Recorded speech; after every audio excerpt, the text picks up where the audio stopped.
नमस्कार शेतकरी मित्रांनो, आज आपण आपल्या जम्बो रेड या ड्रॅगन बागेत आलेलो आहोत आणि आज आपण त्यांच्या फळांची साईज पाहणार आहोत. कारण की बहुतेक शेतकऱ्यांना या व्हरायटीमध्ये गफलत होत असते की सी रेड, जम्बो रेड, येलो आणखी काही व्हरायटी आहेत. परंतु सगळ्यात चांगली आणि सगळ्यात जास्त चालणारी व्हरायटी म्हणजे जम्बो रेड, की जी लांबच्या बाजारपेठेपर्यंत चालते. फळांची साईज चांगली असते, त्याच्यामध्ये टिकाऊपणा चांगला असतो आणि क्वालिटीचं फळ एकदम निघत असतं.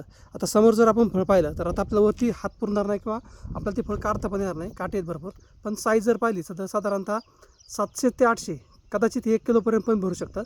साईजच तेवढी मोठी आहे आणि अशा पद्धतीची जबरदस्त साईज होते असते. आणि हिची किपिंग क्वालिटीसुद्धा सी रेडपेक्षा थोडी चांगली आहे. म्हणजे सी रेड जर 2 दिवस टिकत असेल तर हे 4 दिवस बाजारपेठेमध्ये टिकू शकतं आणि ते लांबच्या बाजारपेठेपर्यंत पोच होऊ शकतं. आता हे समोर फळ पाहू शकताय. हे फळ आहे साधारणतः एक 500-600 ग्रॅमचा असेल अंदाजे, किंवा त्यापेक्षा जास्तही असू शकतं. आणि याच्यामध्ये नवीन बारसुद्धा निघताना आपल्याला दिसून येत आहे. अशी अनेक फळं आहेत. आता हार्वेस्टिंग होऊन गेलेली आहेत, सुकारीची फळं राहिली आहेत, म्हणजे ते चुकून किंवा थोडीशी कमी पिका टाईम आहे अशीच फळं आपल्याला बागेमध्ये दिसते.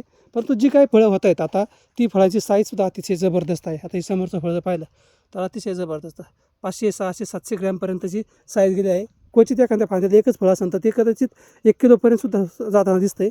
म्हणून अशीच क्वालिटीची फळं ह्या ड्रॅगन बागेतून आपण काढत असतो आणि बाजारपेठेमध्ये पोचत असतो. नवीन जर बार पाय झाला तर अशा पद्धतीचा बार निघतो. आता हे समोरच्या 2 फांद्या आहेत, कमीत कमी 10-12 एकाच ठिकाणी कळी निघलेली आहे.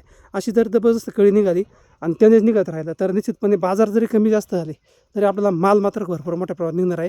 कारण आपण बागेत आल्यावरती एकाच वेळेस आपल्याला कळी अवस्था असेल, त्याच्यापेक्षा थोडीशी मोठी अवस्था असेल, त्याच्यानंतर डायरेक्ट फुल कशा पद्धतीचं आहे ती आपण पाहू शकतो आहे समोर. आणि त्याच्यानंतर डायरेक्ट पिकलेली जी काही फळांची अवस्था आहे ती पाहू शकतो आहे. म्हणजे एकाच वेळेस बागेमध्ये आपल्याला वेगवेगळ्या व्हरायटी आणि वेगवेगळ्या अवस्था पाहायला भेटू शकतात.